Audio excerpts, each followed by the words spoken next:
այս արդյունքները ձեզ համար որքանով են ընկալելի եւ ընդունելի եւ Տիկին Հակոբյան հիմա երբ Հայաստանում իշխանությունը վերարտադրվեց Արցախահայերի վերադարձի հարցը, Արցախի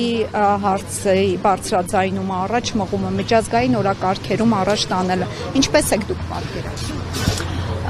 Ինձ համար հասկանալի է ինչպես հասարակության մեծ հատվածի մոտ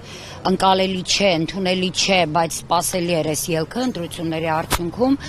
ինչու որովհետև դեռևս ամիսներ առաջ խորհրդարանի համար պայքարող ուժերին բազմիցս ասել ենք, ես կարծում եմ իրենք էլ էին տեղյակ, որ նման պայմաններում իշխող ուժի հետ ուղղակի անթույլատրելի է գնալ ընտրությունների, զուտ այն պատճառով, որ արդեն ամիսներ առաջ քաղաքական բռնաճնշումները ջարդել, փշրել, կոտրել, սպանել արդեն ակնհայտ խոսում էր այն բանի մասին, որ ընտրությունները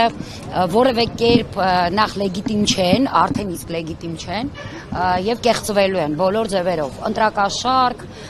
տարբեր տեսակի ճնշումներ, որոնց մենք բոլորս տեղյակ ենք, տեսել ենք, գիտենք։ Բայց եղավ այն ինչ որ եղավ, այո, այս պահի դրությամբ, քանի որ արդեն մի քանի օր անցել է եւ խորհրդարան մտնելու համար պայքարող ուժերից դեռևս որևէ հստակ հայտարարություն չկա, ցավոք սրտի ակնհայտ է դառնում, որ այո, հերթական անգամ այս իշխանությունը վերարտադրվեց։ Որովհետև այն ուժերը, որոնք վերցրել են եւ այս անգամ գիտեք, պահանջը այլևս Նիկոլից չի, հասկանալի է Նիկոլից ոչինչ չունենք պահանջելու։ Պահանջը ընդդիմությունից է, որը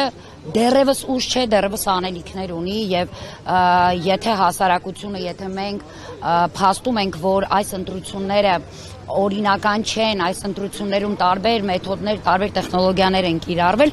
ընդդիմությունը շատ ավելի լավ գիտի, հա, խորհրդարան ձգտող։ Հետևաբար իրենք պիտի նաև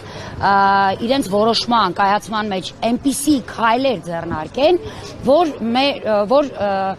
քաղաքասարակությունը չհուսալքվի հերթական անգամ։ Այսինքն ես վստահ եմ, որ դեռևս որևէ բան փոխել հնարավոր է։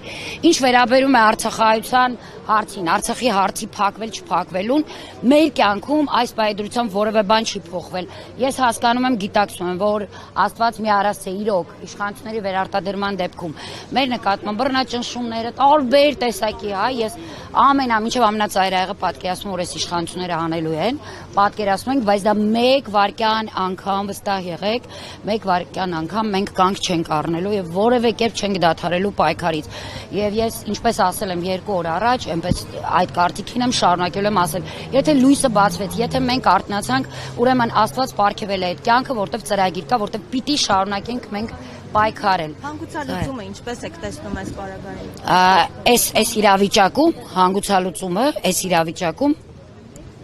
ես կարծում եմ, որ պետք է ընդդիմությունը որոշի եւ հայտարարի։ Եթե վերցնում է մանդատները, ապա ինչ է լինելու հաջորդ օրը եւ դրան հաջորդող օրերը, եթե չի վերցնում մանդատները, ելի պիտի բացատրություն տա եւ հստակ համակարգված աշխատի ինչ է լինելու վաղը, ինչ է լինելու դրա հաջորդող օրերը։ Իրենք շատ մեծ պատասխանատվություն ունեն հիմա։